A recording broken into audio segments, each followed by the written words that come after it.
आज core committee की बैठक थी। आदरणीय प्रदेश अध्यक्ष जी के नेतृत्व में हम सब लोग बैठे थे और वर्चुअल माध्यम से अपने चुनाव के प्रभारी केंद्रीय कृषि मंत्री श्रीमान शिवराज सिंह चौहान और चुनाव के सह प्रभारी आसाम के माननीय मुख्यमंत्री श्रीमान हेमंत बिस्व शर्मा जी भी हम लोगों के साथ जुड़े थे।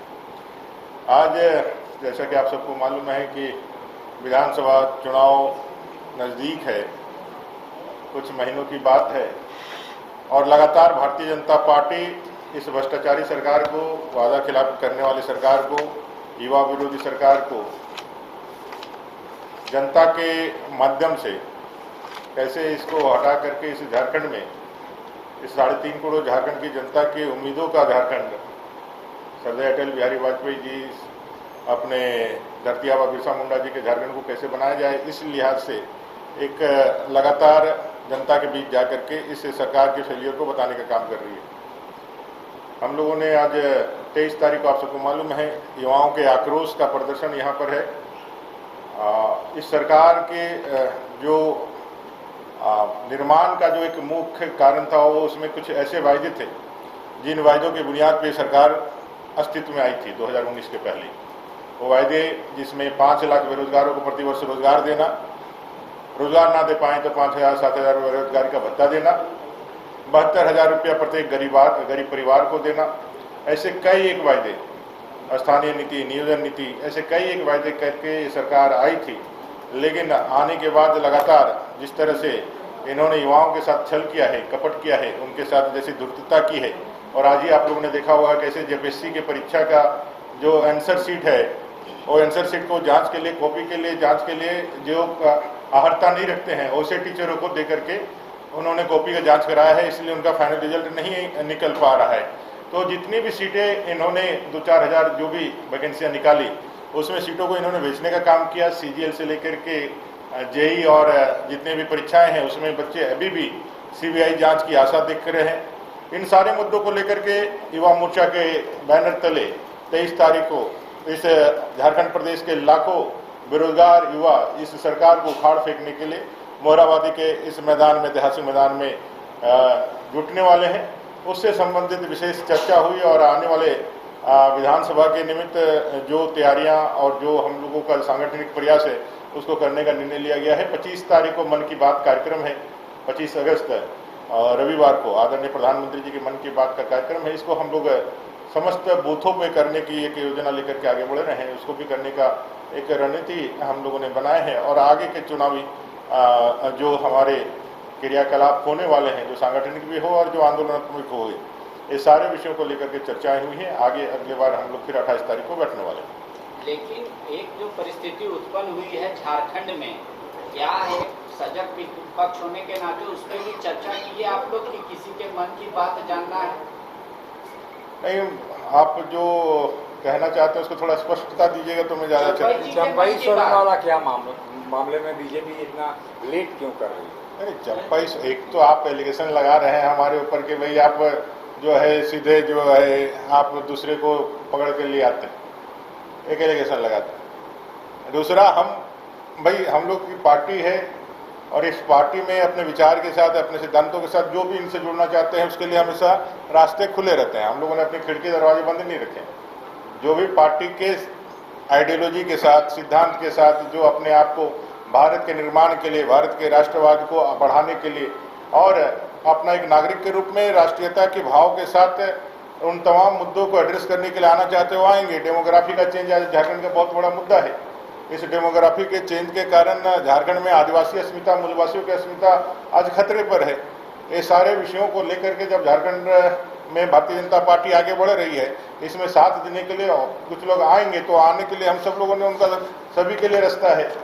अब आने वाले को तो पहले प्रॉपर आने का एक मन भी बनाना और दूसरा उसके लिए अपने तरफ से प्रपोजल भी देना, ये दोनों ही विषय होंगे तभी आगे की बातें बढ़ेगी।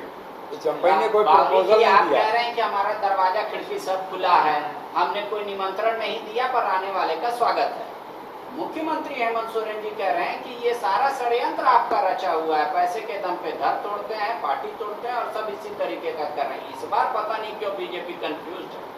दुख तो इसी बात का है कि जनादेश मिलने के बाद वो लगातार झूठ बोल रहे हैं।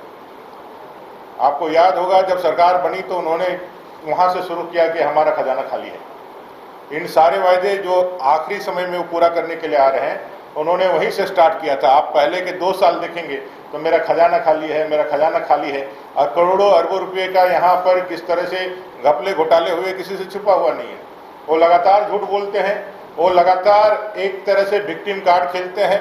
वो कई अवसरों पर अब ध्यान भटकाने के लिए, झारखंड का ध्यान भटकाने के लिए, झारखंड के लोगों का, भोली वाली जनता का ध्यान भटकाने के लिए और अपनी असफलता, अपने फेलियर को छुपाने के लिए इस तरह के हथकंडे अपनाते रहते हैं।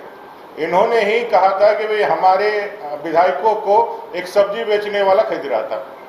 आप सब लोगों ने देखा होगा, 2 लोगों को पकड़ा गया था जिनका निकला बाद में कि वो सब्जी बेचने वाले लोग।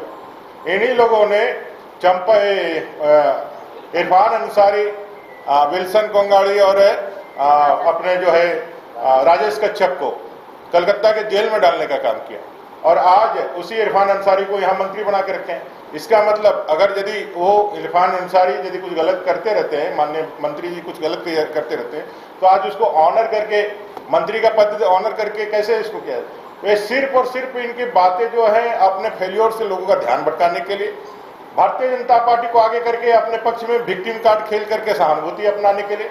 इन्होंने अपने पूरे 5 साल के कार्यकाल में कुछ भी ऐसा नहीं कहा है, किया है जिसको लेकर के जनता के बीच जा सके। इसलिए सिर्फ और सिर्फ सेंटिमेंट जो उनका आधार स्तंभ है, जब उसको वो प्रयोग करते हैं। और जब 3 दिन पहले जब चंपई सोरेन जी ने एक स्टेटमेंट जारी किया तो इनके पास कोई जवाब नहीं था। इन्होंने, ये आदिवासी के भी नहीं है, मूलवासी के भी नहीं। आपने देखा होगा अभी बेंगाबाद के उस परिवार को जिसका चौहान हेम्ब्रम, जिसकी हत्या हुई कहाँ? तो भाई medical college, Sheikh Bhikhari medical college Hazaribagh में। क्या है? हत्या हुई क्योंकि जो इसका मुजरिम है नौशाद अंसारी, जो मुस्लिम है, शाहिद अंसारी, जो हत्या आरोप में जो अपना गैंग रेप में, पॉक्सो में जो उम्र कैद की सजा काट रहा है, उसकी हत्या करके वो भाग गया। अभी तक पकड़ में नहीं आया है। आप समझ सकते हैं, जब एक अपराधी को पकड़ना इस सरकार के लिए टेढ़ा खीड़ है। वो पकड़ नहीं पा रहे हैं कि पकड़ना नहीं चाहते हैं। प्रश्न तो यहाँ ये उठता है कि भाई वो पकड़ना चाहते हैं कि पकड़ना नहीं चाहते। दूसरा, उस परिवार के साथ संवेदना देने के लिए कोई इन्होंने जाने का काम नहीं किया। वहाँ जब हमारे अध्यक्ष जी और अपने आसाम के मुख्यमंत्री जी वहाँ गए तो आनंद फानंद में उठा के लेकर के आए, और उनको भी वही चीज दिया है, कुछ एक्स्ट्रा नहीं दिया। जो भी पुलिस महकमे में कोई भी व्यक्ति इस तरह की मृत्यु या शहादत को प्राप्त करेगा, उसको इतना कुछ मिलेगा ही मिलेगा। लेकिन वहां के विधायक ने भी उनके पास जाकर के वो करने का काम नहीं किया। बीजेपी के दबाव में यहाँ आ गए, गाय बथान में गए, लेकिन गाय बथान जाने के बाद अभी भी दानू हेम्ब्रम का और परमेश्वर माझी की जमीन नहीं वापस दिलाई। ये आदिवासियों के भी नहीं है, ये मूलवासियों के भी नहीं है। इनको सिर्फ सत्ता और परिवार चाहिए, इससे ज्यादा इनको कुछ नहीं चाहिए। और इस बार इसे सत्ता लोलुप सरकार को, इस झारखंड विरोधी सरकार को, झारखंड की जनता जिसकी अगुवाई हमारे युवा करेंगे, उखाड़ करके इनको बाहर का रास्ता दिखाएंगे। एक आखिरी सवाल है, मान लीजिए चंपई सोरेन तो डिस्क्लोज नहीं किया, पर लोबिन हेम्ब्रम ने तो कहा हाँ हमारी बीजेपी में बात हो गई, हम जा रहे हैं, लेकिन उनके लिए तो दरवाजा बंद किए हैं या पर्दा लगा के रखा है। सही समय पे सही काम होगा।